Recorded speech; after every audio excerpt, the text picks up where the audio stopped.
Ian, I'm going to start with you. The basics of the deal, 6 gigawatts over time, AMD accelerators, but also other gear. It's a big deal for them. Yeah, it's a real endorsement from one of the biggest buyers of this kind of equipment. Obviously, they're playing catch-up with Nvidia, who had their own deal with Meta last week. So this is a real strong affirmation, and it also includes a share warrants as well that are going to Meta.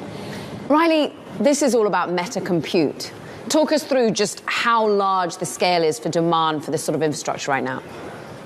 It's insatiable demand from Meta. Mark Zuckerberg last month announced Meta Compute with ambitions to get hundreds of gigawatts to fuel its data centers and ultimately reach that super intelligence goal where AI can outpace human intelligence. And this is just the latest in a frenzy of deals.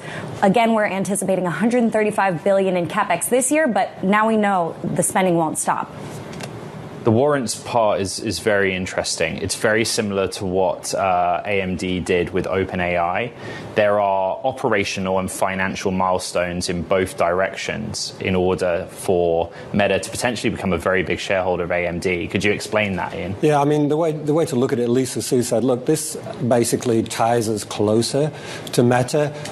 They get these shares if we're in a very good position. I mean, the last tranche, I believe, is about $600. They're, yesterday they closed at less than 200, so we've got a room to go before that becomes a reality. But, her point was that this kind of locks us together and tightens our relationship. It was really interesting to read through the materials in our reporting, Riley. Like, AMD has played this card before. The emphasis is on inference. So MI450 generation of accelerator, the engineering teams will work together. But the inference part, is there anything unique about this different to what Meta is doing with Nvidia? Because we had a very similar deal very recently. It's a really good question. Not only is it similar to what Meta is doing with Nvidia, but Meta also has its own internal pipeline of custom chips that it's building for AI purposes. What we heard yesterday is that they see different applications, different workloads here being supported by all three of those verticals. And so they're trying to diversify as they pursue this massive scale in terms of compute. Ian, take us back to Nvidia, because we've got their earnings coming up tomorrow. And how much does this show that there is anxiety, that companies are diversifying, looking at AMD, looking at their own in-house chips, or actually does it still not a concern? Nvidia is still dominant. Yeah, I mean, at this point, all we can do is say, look at the numbers, and the numbers, assuming Nvidia comes in and executes on what Wall Street thinks it's going to do, the numbers say there's no anxiety here, all boats are floating, everybody's benefiting from the same massive spending in equal measure. I guess what would change that would be if Nvidia does not hit those targets, does not exceed those targets. That, I think, would change the conversation considerably. And Riley, the conversation is nuanced when it comes to capital expenditure. Many would say, yes, a lot of it is about the chips, it is about the data centers, but it's also about the power.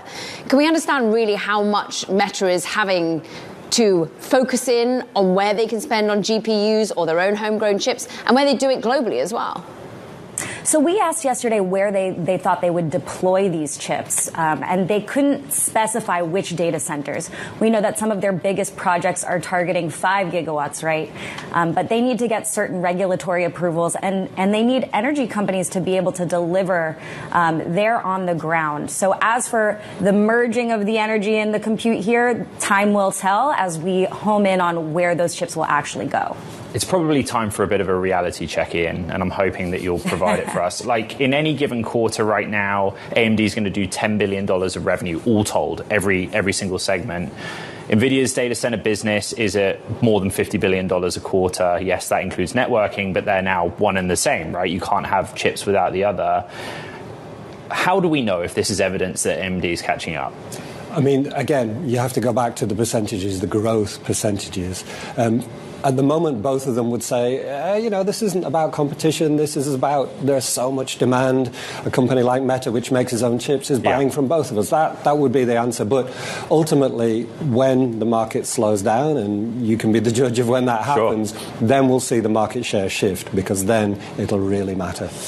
Meta is not a hyperscaler, but it operates its own data centers at hyperscale, if you know what I mean. Yeah. I'm thinking back to when Mark Zuckerberg was sat next to the president, $600 billion over the next few years. And then he's also talked about this idea that they might misspend $200 billion here or there, but that's no bad thing. He's front-loading purchases. Just explain his thesis a bit. Yeah, his strategy is just that. He's used the language of front-loading capacity. They're going to try to get as much as they can, gobble it up while there's still availability. And this, he says, could be applied not just for AI purposes, but for that core social media business, which still drives more than 98% of their revenue, right? So they see applications across the board, and they're not worried about getting too much in the interim. Ian, why does AMD have to keep giving its shares away? Again, we asked Lisa about this, and she said that this is Lisa Su, the CEO, and she said this is different than the OpenAI deal. The OpenAI deal is a slightly different arrangement. That is a company, obviously, that is seeking liquidity. Meta clearly does not need liquidity. This is just a way of showing Meta's commitment to what they're doing. You've got to remember that, AMD is only a couple of generations into being any type of presence at all in this market. So if a big buyer of this stuff comes along and says, oh, we like your gear, oh, guess what, we also like you as a company, like your prospects, then that is somehow a bigger validation than just a straight purchase agreement. And that really was what they were pushing as an idea that, look, this is how closely we are tied together.